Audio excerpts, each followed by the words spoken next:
What's up? Yeah, man. You know what it is. Um, Another quick little conversation, right?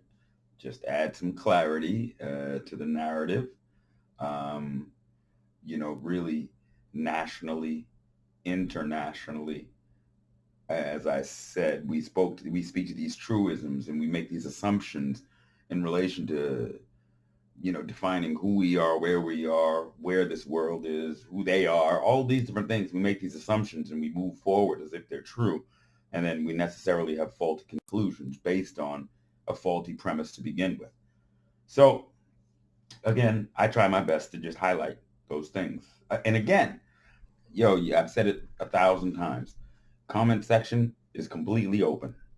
If I'm wrong, if anything that I'm saying and anything that I have said is subjective in any way, if it does not apply to the Ukrainian, if it doesn't apply to the Greek, if it doesn't apply to the Samoan, if it doesn't apply to anyone, right, then it can't be true, right? Those things that I speak of are not subjective. They remain true. It's simply a matter of people not speaking truth. For so long, it sounds fantastic when someone does it. It's like, wow, that's magic. No.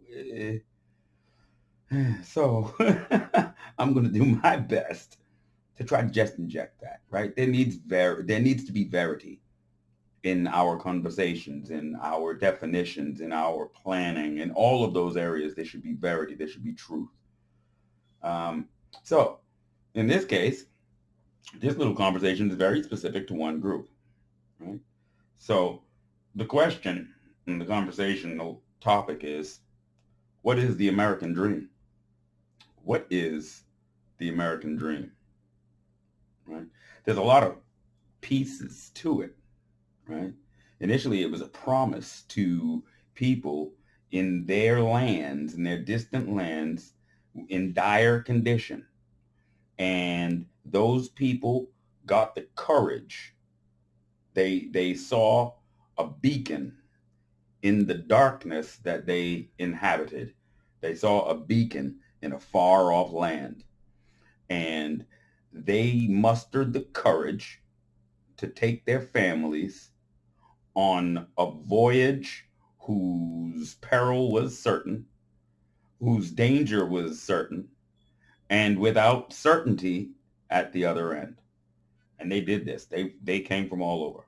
And the promise was one of, you can bring your poor, tired, huddled masses of people, and you can come with nothing but the shirts on your back, and you can find a life.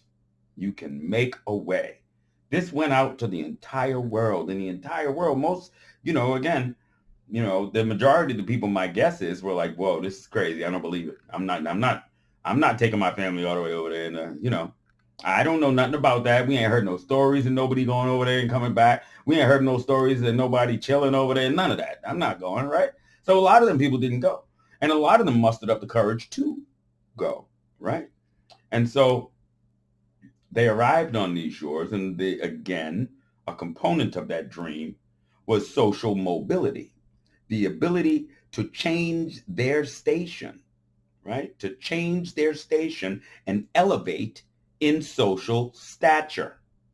Okay, real interesting, because what we're talking about is a value system, right? From before they even got here, we're talking about a value system. Okay, they wanted social stature.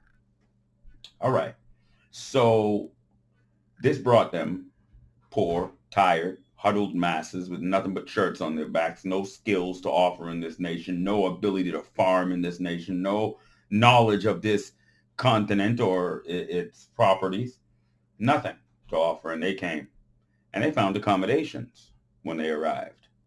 Now, that beacon that they followed, they never asked who constructed that beacon, who put the man hours in necessary to produce that light so powerful that it shone in their lands. They never asked what they were eating that night and who grew it. How is it that they had a bounty available to them in this new land? They never asked, they never considered who paid the cost of their passage. Step back a little more. Prior to the European, there was no currency on this continent, no currency per se. There was the exchange of beads and those things that had a value to the people that lived here, right? Turquoise and different stones. There was value in that, in personal. It was a personal value in it, but it wasn't something like a currency. And certainly there was no purchase or sale of land.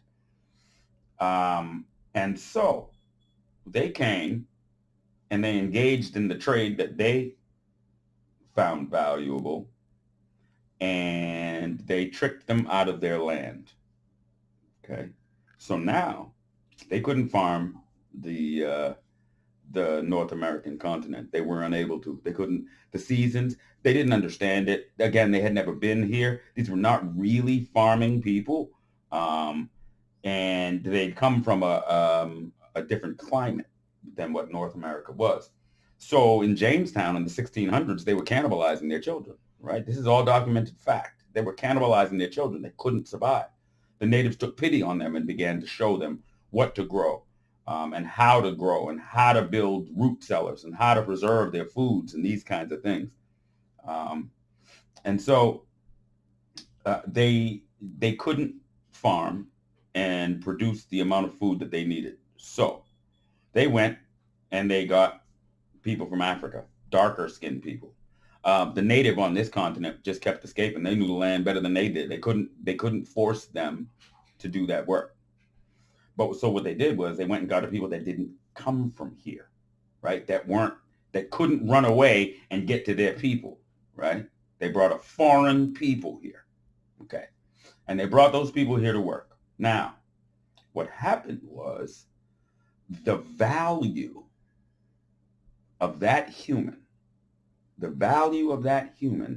allowed them to produce a currency and make it solvent, right? So a unit of work now is connected to an intermediary, which is the dollar, right? The unit of work generally, prior to, a unit of work meant stability and solvency into the next 24 hours, 48 hours. You plant that seed, it's going to produce in this amount of time. So a unit of work was directly connected to solvency, or your ability to exist into the next day. An intermediary was installed, and that intermediary is called currency. So now a unit of work doesn't directly connect you to your solvency. It uses the intermediary first. It goes to the dollar and then you use the dollar to exchange it for your solvency. Okay. So the currency was produced on your back. The young girls were bred for 275 years to increase the wealth of the nation. Okay. And it was that wealth, it was them that built the beacon that shone in the far and distant lands that called people into this nation. It was those people that produced the food that created the bounty that they found when they arrived on these shores, poor, tired, huddled masses with nothing but shirts on their back. It was our blood and our family that produced all that. So the currency, the economy, the prosperity associated with this nation is predicated on you. Okay, so back to what's the American dream? What each of these people sought was social mobility. Okay, so they're coming to a new land, new rules. This is nothing about what they came from. Nothing that they came from applies here in this new land. You come to this new land and you're about to learn some new rules. The new rules are you call that one a nigger and you treat that one this way, or you will be stranded with that one. Okay, so there was a contract. And so what happened was they gave each group slightly more than the group that came before them. And they told them, well, at least you're not being treated like that. And they were happy for that. And they took that, right? And they did what they were told to do, right? They learned that Thomas Jefferson was great. They learned that Lincoln was to free the slaves. They learned all this bullshit, right?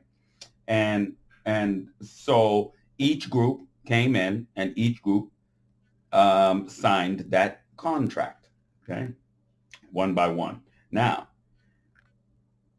where were they going to gain social mobility? Where were they going to gain social mobility? Because they weren't going to just come into the society and suddenly the aristocracy. And again, remember what we're talking about, right? Remember historically, you're talking about these 13 colonies, and these people wanted to be the aristocracy that they had left, right? And so before, if you leave a place and you don't have a system to replace it with, you will turn into the very system that you just left. And that's what they did, right? Okay. So the people came in. How would they gain social mobility? You would not simply come in and be elevated to a station below the aristocracy. You would be elevated to a station above the lowest rung on the ladder, right? Okay.